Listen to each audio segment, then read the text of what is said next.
Muy buenos días. Estamos en la clase de seminario de investigación.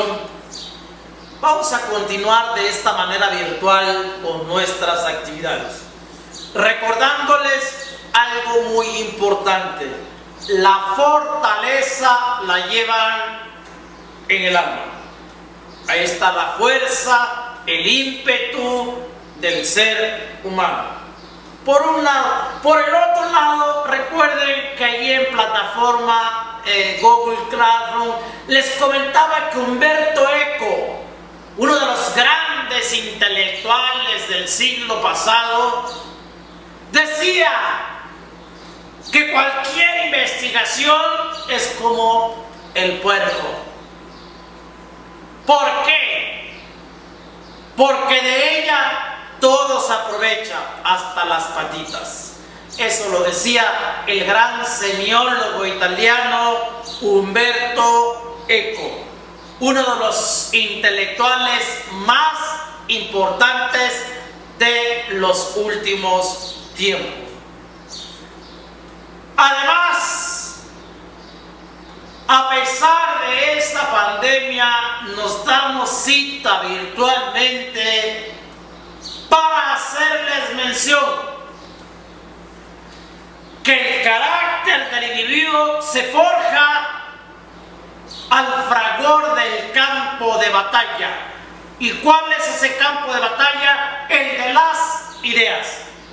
Cuando el corazón y la razón tienen relación sexual, arrojan el más hermoso de los frutos, las ideas.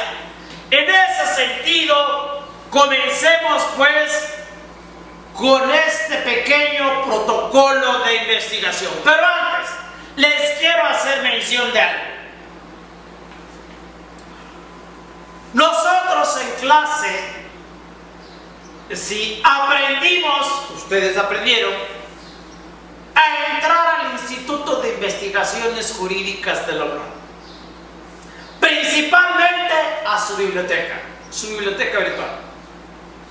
Y bajaron un libro que yo les mostré, ¿sí?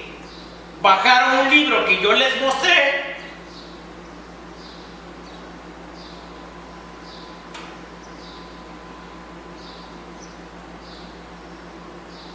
que es de un autor, un doctor investigador emérito de la UNAM, que recuerdo en los años del posgrado, cuando pretendía yo ser investigador, que la UNAM nos decía: yo soy un albañil del derecho. El doctor, un doctorado en Francia, decía que todos nosotros los investigadores somos albañiles del derecho. Y efectivamente eso lo decía un gran doctor y un gran investigador, ¿sí? Recuerda cuando éramos asistentes de sus investigaciones allá en el Instituto de Investigaciones Jurídicas de la UNAM, eso nos decía. Pues nosotros aprendimos, tomamos la estafeta y efectivamente somos todos albañiles del derecho. Cuando pretendemos investigar algo, ¿sí? Cuando queremos investigar algo, empezamos a construir de la nada, a pegar un ladrillo, cemento, otro ladrillo, otro ladrillito, otro ladrillito, hasta que construimos el edificio del conocimiento. Es decir, lo que buscamos, lo que queremos, a través de un método. ¿Pero qué es el método simple y sencillo? Es meta, el lugar, el fin, a dónde quieres llegar. Y odo es camino. ¿Qué significa entonces eso? El camino que vas a emplear para llegar a la meta. El camino que vas a emplear para llegar al fin. ¿qué te propusiste? En mi estancia posgrado en UNAM, aprendimos algo muy importante, ¿sí? Que hoy día se habla de la ecosociología jurídica. ¿Y qué es eso? La ecosociología jurídica implica que el derecho no está aislado como muchos lo quieren ver. Existen abogados que aíslan al derecho de la sociedad, que aíslan al derecho de su hábitat natural del medio ambiente, que aíslan al derecho de los seres humanos, de los animales, de la flora, de la diversidad de la fauna, que aíslan al derecho. Hoy día hablamos de la ecosociología jurídica y vamos a explicarlo con detenimiento. ¿Por qué eco? Porque el ser humano, creador de normas jurídicas, no se encuentra aislado, pertenece a un ecosistema, ¿sí? Y ese ecosistema, ya sea naturaleza o ya sea vegetales o animales, ¿sí?, se encuentran interactuando íntimamente con el ser humano. Se encuentran interactuando íntimamente con el ser humano, ¿sí? Por eso hay una ecología del derecho, ¿sí? ¿Quién puede negar que hoy hablamos de un derecho ambiental? ¿Quién puede negar que hoy hablamos de un derecho de la vida de los animales en especie de extinción? ¿Quién puede negar que hoy hablamos de la extinción de los animales y de la vida del planeta? ¿Quién puede negar, sí, que el calentamiento global está en las negociaciones internacionales del mundo?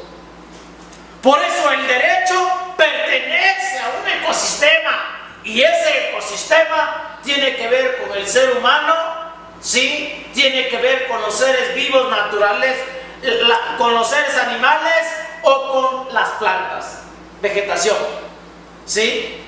En ese sentido hablamos de un ecosistema, pero también hablamos de una sociología del derecho. ¿Por qué? No podemos crear normas jurídicas aisladas de la sociedad. ¿Qué reclaman las mujeres hoy día? Sus derechos, su libertad, libertad a la vida, consagrada en la Constitución. Pero es una libertad que se les ha vetado. Se les ha vetado. Por eso hoy día las manifestaciones últimas que hicieron, sociológicamente no podemos crear normas que digan que se va a preservar la vida de los seres humanos, hombres o mujeres mexicanos, cuando de facto en la práctica hay un asesinato masivo de mujeres, hay feminicidios, ¿sí? Por eso pertenecemos a una sociedad y el derecho debe responder a esa sociología. No podemos crear normas en abstracto que vayan en contra del sentir, del sentimiento, de los derechos, de la voluntad de los ciudadanos y ciudadanas, hombres, mujeres, niños, niñas, ancianos de nuestro país. Y ahí tenemos la sociología. La sociología. Y la sociología está en la sociología del legislador. Sociología de la creación de las normas. Crear normas que vayan de acuerdo con lo que demanda la sociedad. Pero también está la sociología del juzgador. El juez debe aplicar ese derecho, ¿sí?, en beneficio de la colectividad. La sociología de los tribunales, del juzgador. Y así encontramos, pues, ¿sí?, que hay una ecosociología del derecho. Con esto empezamos para abrir con nuestro protocolo de investigación. Un protocolo de investigación. ¿Para qué sirve un protocolo de investigación? También conocido como proyecto de investigación. Pero un protocolo, sí, no es más que un acercamiento a tu trabajo de investigación. ¿Y de qué manera? Sí, académicamente le llamamos protocolo. A pesar de que es un proyecto, académicamente le llamamos protocolo de investigación. Yo me di a la tarea de elaborar un pequeño protocolo de investigación, ¿sí? Un pequeño protocolo exactamente para esta clase. Para esta clase, ¿sí? Es un protocolo de investigación muy sencillo. Recuerden, un protocolo de investigación no es una camisa de fuerza que te diga así lo hiciste y así lo vas a seguir y terminar tu investigación. No. Cuando ya estás haciendo la investigación hay cambios, no trascendentales, pero hay pequeños cambios, ¿sí?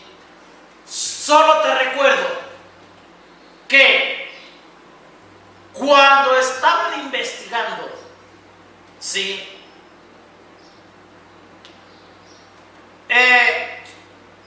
la pasteurización de la leche, esa no era la investigación que buscaban, era otra. Dieron con la pasteurización de la leche de manera accidentada. Y con eso te quiero decir, cualquier investigación es importante si se hace genuinamente. A pesar de que no des con el objetivo buscado, pero logras dar con otros objetivos, otras metas que también son relevantes, ¿sí? Veamos este sencillo protocolo. Insisto, el protocolo de investigación no es una camisa de fuerza. Estas son las partes. En 2 hojitas cabe el protocolo de investigación. En 2 hojitas cabe un protocolo de investigación.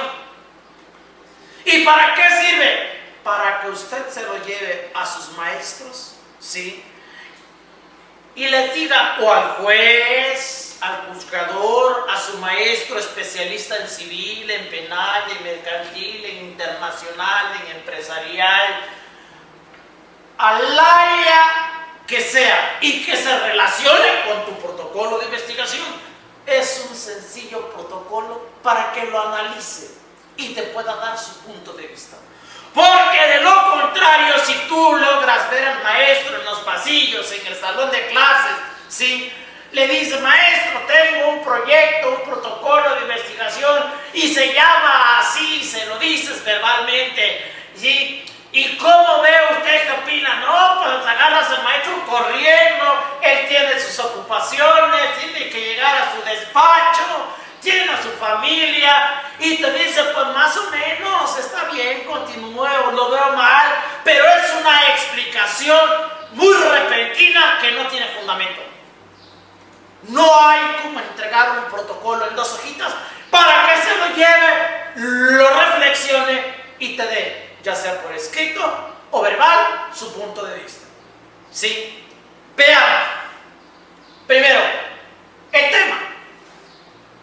Se recomienda a los alumnos anotar 5 temas que sean de su gusto o preferencia. ¿Sí? En la siguiente clase, traer esos 5 temas y decir, de esos 5, elija 3 que considere son de su íntima convicción. ¿Cree usted que es donde está mejor preparado? Después de elegir esos 3, elija uno que considere fácil, accesible de llevarse a cabo, ya sea porque la biblioteca tenga material, porque tenga disponibilidad. De esos 3, elija uno. Ya que eligió el tema, sobre eso vamos a empezar a hacer el protocolo de investigación. Y les pido que hagan un objetivo general y 2 o 3 objetivos específicos. Veamos este ejemplo. Recuerden, no es un simple protocolo que hice para esta materia y fue muy rápido. Vamos a ver, tiene sus complicaciones.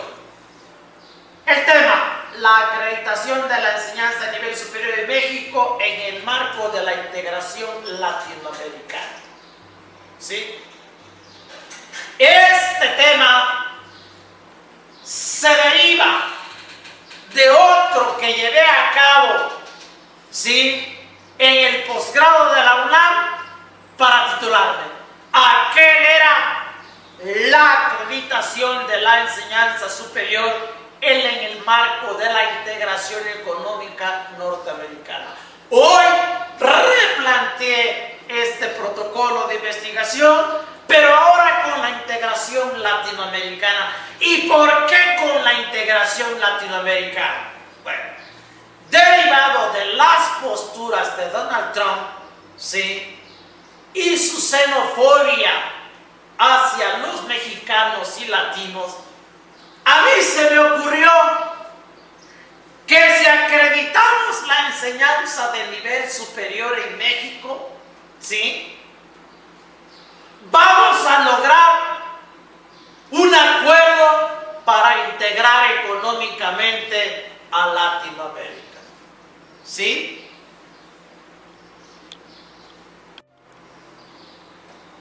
¿Cuál fue mi objetivo? El general. Analizar el impacto de la acreditación de la enseñanza superior en México en el marco de la integración latinoamericana. ¿Sí? Ese es mi objetivo. ¿Sí? Analizar el impacto de la acreditación de la enseñanza superior en México en el marco de la integración latinoamericana. ¿Sí? Es decir,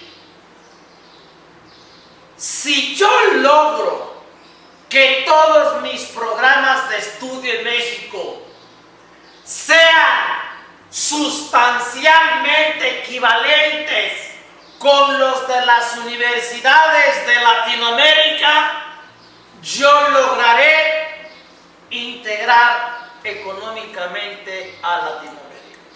Ese fue mi objetivo general. ¿Cuáles son los específicos? 1. Conocer el proceso de acreditación de las distintas licenciaturas en México, principalmente las de Ingeniería en Telemática, Energía, Tecnología Ambiental y Comercio Internacional.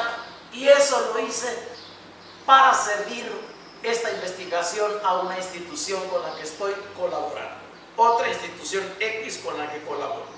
¿Sí? Pero bien pueden ser licenciaturas en Derecho, en Nutrición, en Contabilidad, en Administración, en Finanzas, ¿sí?, en Deportes, en cualquiera de las licenciaturas. Conocer el proceso de acreditación de las distintas licenciaturas en México. ¿Sí? 2. Analizar los impactos subregionales de integración en Latinoamérica. ¿Por qué? Porque no solo se está integrando Brasil, Argentina, Uruguay y Paraguay en el llamado Mercosur. También se están integrando las islas del Caribe, Jamaica, Trinidad y Tobago, Haití, todas las islas en el llamado CARICOM. También se está integrando Centroamérica, Guatemala, Nicaragua, El Salvador en el llamado Mercado Común Centroamericano. Por eso yo pretendo analizar los procesos subregionales que hay, sí, en la integración latinoamericana. Analizarlo, ¿sí? Y 3, analizar el impacto del mecanismo de acreditación de la enseñanza superior sustancialmente equivalente en Latinoamérica. ¿Qué quiero decir?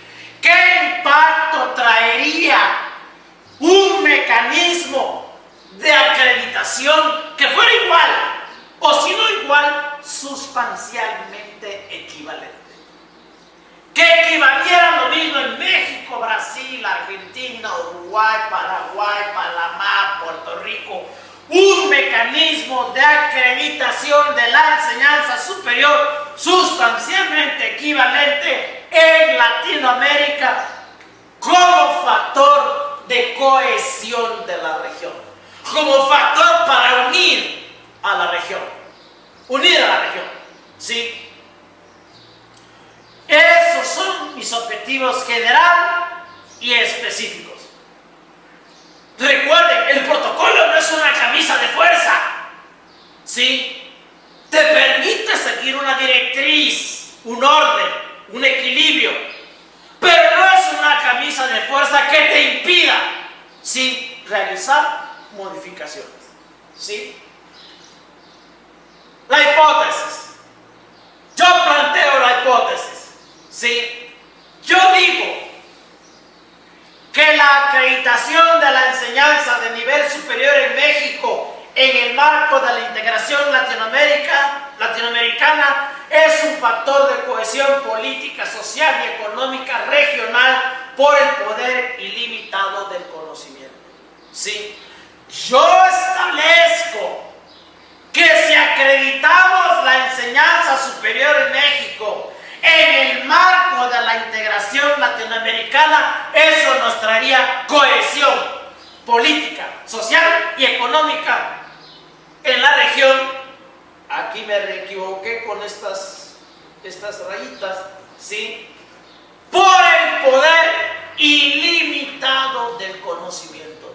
Imagínense que circuláramos libremente por Latinoamérica especialistas en pedagogía, especialistas en ingeniería, en telemática, en informática, en administración, en deportes, en nutrición, que circuláramos porque nuestros planes y programas de estudio son sustancialmente equivalentes. Eso cohesionaría a la región, sería un factor de cohesión social, política y económica frente a Estados Unidos. ¿Sí? Por eso yo establezco esa afirmación, ¿sí? Yo considero que es una hipótesis que tendré que validar. Es una hipótesis que tendré que consolidar, que reafirmar, ¿sí? Buscaré cumplir con mis objetivos, ¿sí?, y lograr la hipótesis planteada. La hipótesis no es más que una respuesta tentativa que se da al planteamiento del problema. Aquí hay un problema, ¿sí? Y la hipótesis es una respuesta tentativa, no es definitiva, es planteamiento del problema. ¿Sí? Hasta ahí los objetivos general, específico, hipótesis y el tema.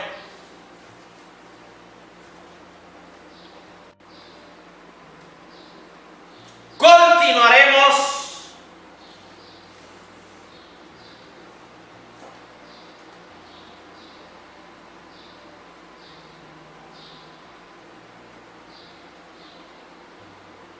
con la propuesta.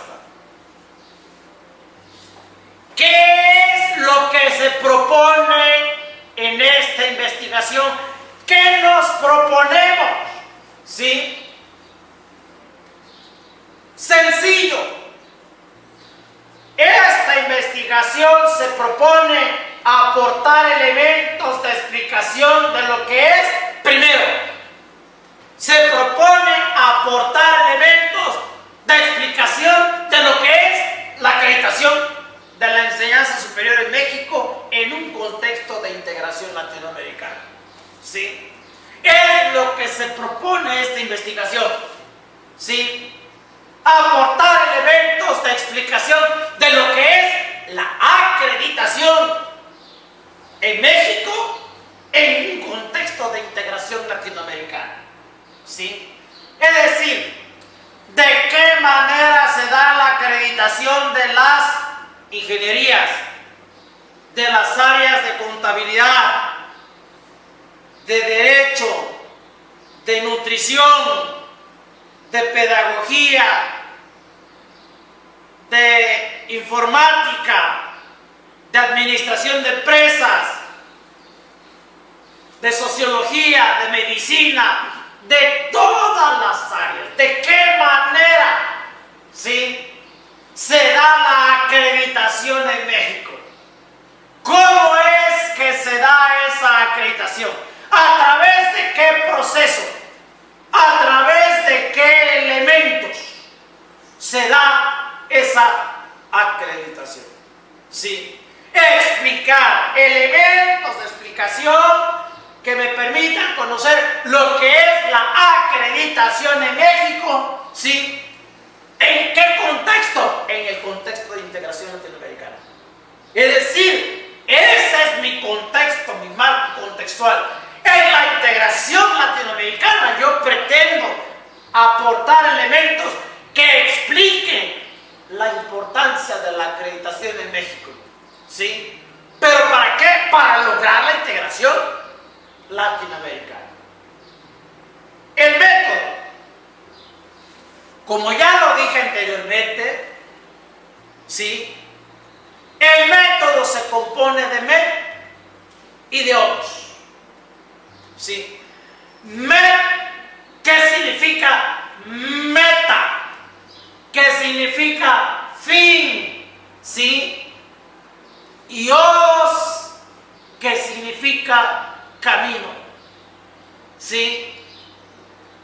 Es decir, ¿qué camino voy a seguir para llegar a mi meta? Met y os. ¿Sí? Os, camino, met, fin o meta. ¿Qué camino voy a seguir para llegar a la meta? Bueno, yo dije que para la comprobación de la hipótesis planteada se aplicarán los métodos documental y empírico. ¿Por qué? En la carrera de Derecho es muy común, ¿sí?, que las investigaciones solo sean documentales, es decir, basadas en libros, si acaso en revistas, leyes, códigos diversos, ¿sí?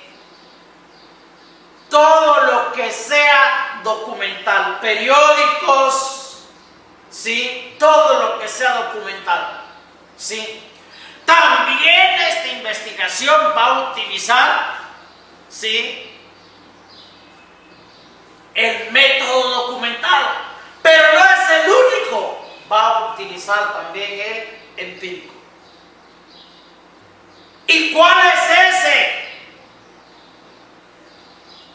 La entrevista es el método empírico que utiliza a través de la grabadora. La filmación es el método empírico. Las encuestas son el método empírico. El cuestionario son método empírico. Es decir, son métodos que no están basados en los documentos. Es un método, aclaro, que no está basado netamente en los documentos como libros, revistas, periódicos, ¿sí? Sino más bien en la entrevista que se graba, en el video que se graba, en el cuestionario, ¿sí? En el cuestionario, ¿sí?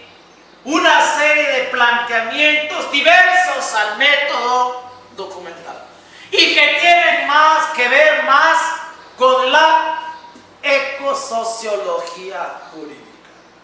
Con la ecosociología jurídica.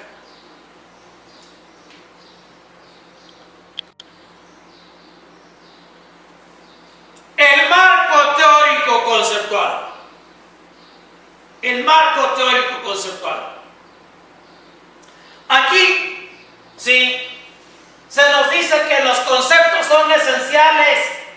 Los conceptos esenciales a explicar en esta investigación, ¿cuáles son los conceptos esenciales a explicar?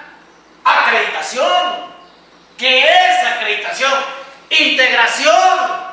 ¿Qué es integración? Y regionalismo. Son conceptos esenciales a explicar, mismos que serán abordados a través de la teoría de la integración económica, teoría de la globalización y teoría del neocapitalismo dependiente. Ojo, no confundir marco teórico con conceptual, los conceptos con las teorías que se van a aplicar. Les pongo un ejemplo más sencillo para que quede más claro. Imagínense, a ver, en el área penal, cae un jovencito, así como está la sociedad de desquiciada actualmente. Hay un jovencito que comete un crimen, menor de edad. Un crimen brutal, como los que han cometido algunos niños. Asesinaron a otro infante. ¿Sí? Si ustedes siguieran una investigación de ese tipo penal, les dirían, ¿cuál es tu marco teórico conceptual?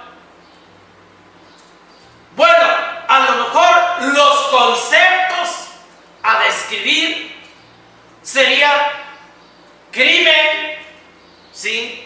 Infanticidio, etcétera. Son los conceptos que tú tendrías que explicar. Pero, ¿bajo qué teorías? ¿Bajo qué teorías? Imagínate que ese mismo tema se lo das a un abogado que es especialista en sociología jurídica. Y te va a decir, no, mira, ese tipo de crímenes son resultado de la sociedad, la marginación, la pobreza, la miseria. Hay que llevar a cabo teorías de la sociología jurídica. Si eso lo llevas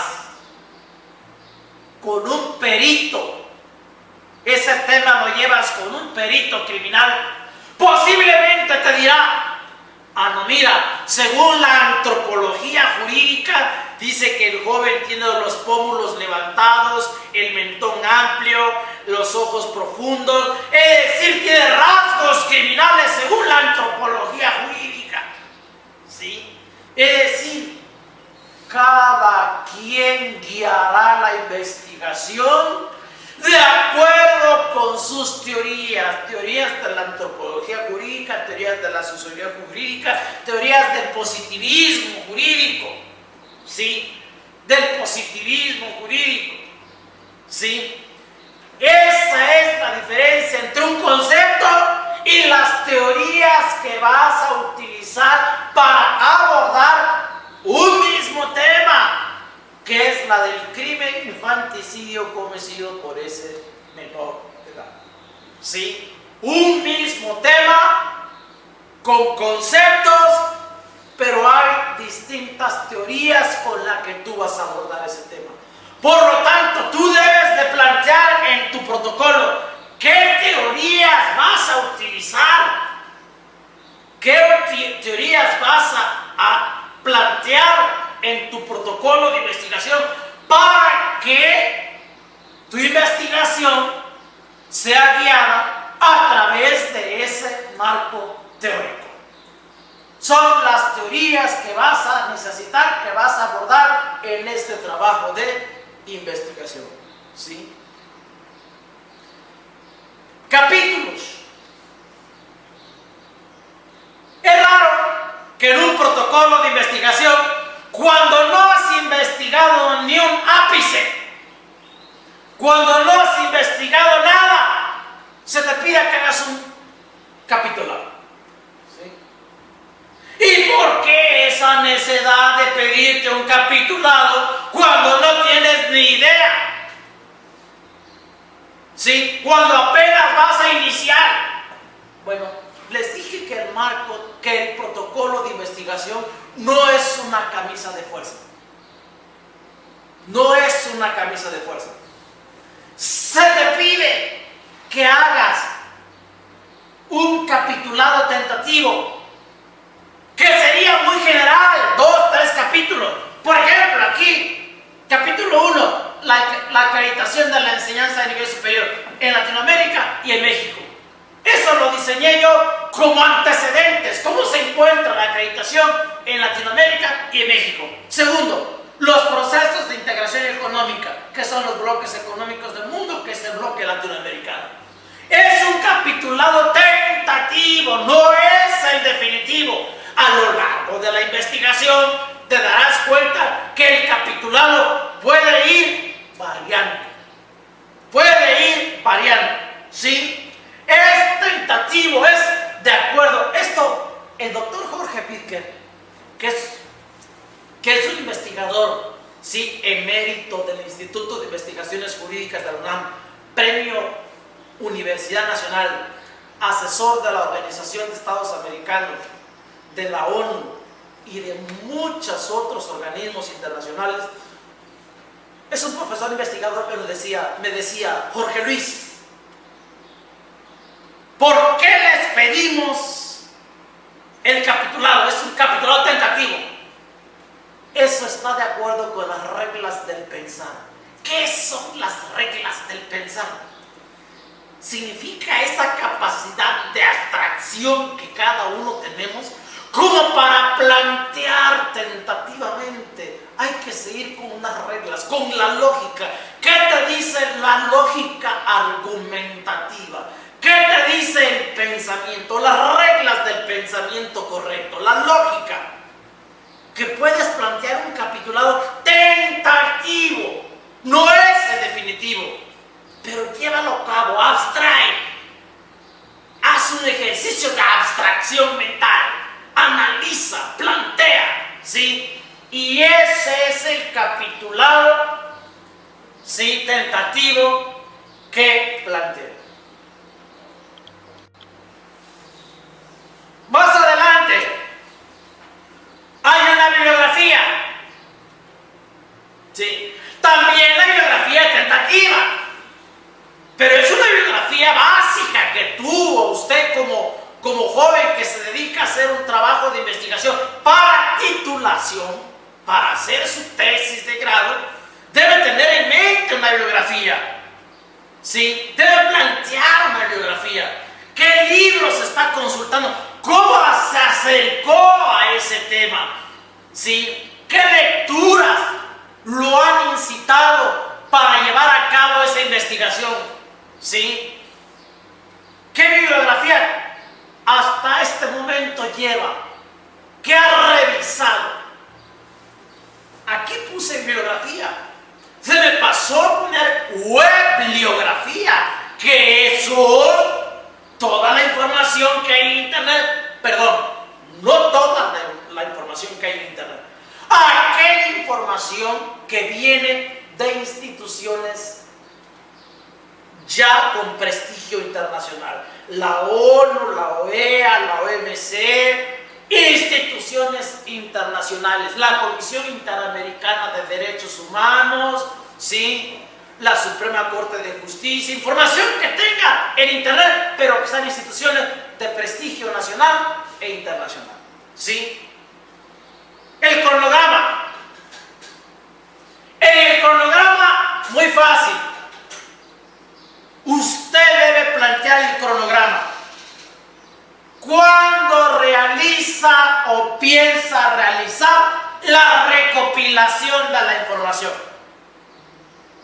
Pongan un mes, recopilen la información un mes, ¿sí? Pongan las fechas del 1 al 30 de abril, ¿sí? Cuando pretende hacer el análisis de esa información, ponga el otro mes, del 1 de mayo al 30 de mayo, y la redacción, ¿sí?, cuando va a redactar, haga un cronograma de las actividades que va a llevar, cuando pretende redactar, ¿sí?, ponga el otro mes, 1 de junio al 30 de junio, de tal manera que hay un cronograma donde se pueda apreciar. Usted le tiene que decir a su tutor, a quien lo va a guiar en esta investigación, el tiempo que va a llevar para la recopilación, para el análisis y para la redacción de su trabajo de investigación. ¿Sí? Una vez realizado este ejercicio de protocolo, debe llevarse a cabo un primer ajuste o revisión crítica, ¿sí?, para lo cual es necesario reflexionar sobre las calidades del tema elegido y de su desarrollo. Es decir, preguntarse y responder si el tema elegido es viable, original, tiene utilidad y si usted tiene la capacidad. Sí, si es capaz de llevarlo a cabo.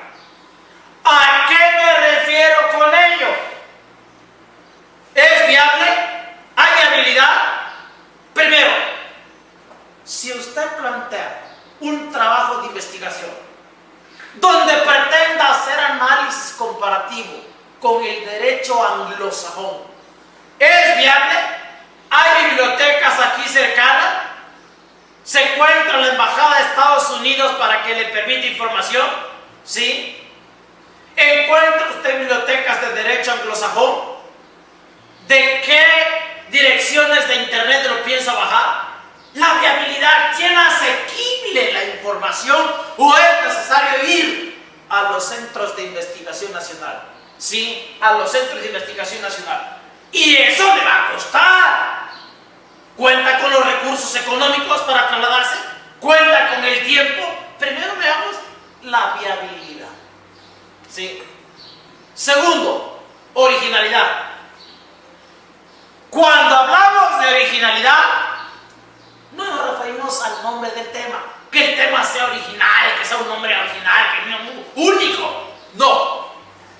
Puede ser un tema que ya haya sido tratado anteriormente, pero bajo otro contexto, bajo otras teorías, bajo otros elementos.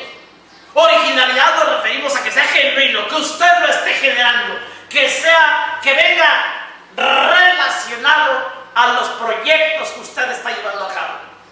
¿Sí? Que sea genuino, que haya nacido de su capacidad intelectual. ¿Sí? Que sea genuino, a eso nos referimos como originalidad. ¿Sí? Utilidad. La utilidad primero tiene que ser social. ¿Sí? Hay una utilidad, ¿le sirve a la sociedad? ¿Sí? Este tema.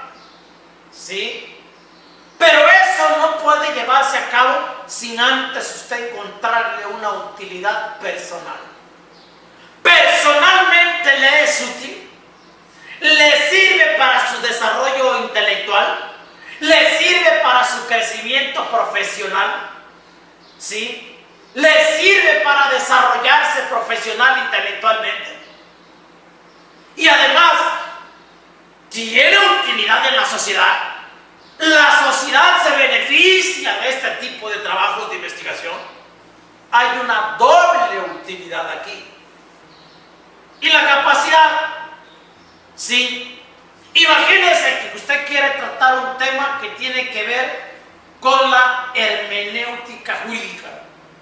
Pero usted reprobó filosofía del derecho, teoría del derecho, reprobó las dos materias y quiere sacar un tema de hermenéutica de filosofía. ¿Tiene usted la capacidad? Preguntarse, eso no quiere decir que se le limite. Usted, a pesar de haberla reprobado, puede haberse reivindicado y aportar elementos nuevos. Pero es importante que considere, ¿tiene esa capacidad? Sí, para hacer ese tema. Hasta aquí un protocolo de investigación que, como ven ustedes, son 2 hojitas. ¿Sí? No es una camisa de fuerza. Esto lo hice muy rápido para darle atención a esta clase. Pero no es una camisa de fuerza que permita aislarme. No, puede hacerse modificaciones. Pero sin lugar a duda es una directriz. Es un parámetro que te guía, ¿sí? Es una línea que te permite seguir un orden, ¿sí? Gracias, no me resta más que agradecerles esta clase sencilla y amena. Y recuerden, la facultad de pensar, de reflexionar, la facultad de discernir, se encuentra en cada uno de ustedes. Desde aquí, desde nuestra alma mater, la UBLA, les mando un cordial saludo. Hasta pronto.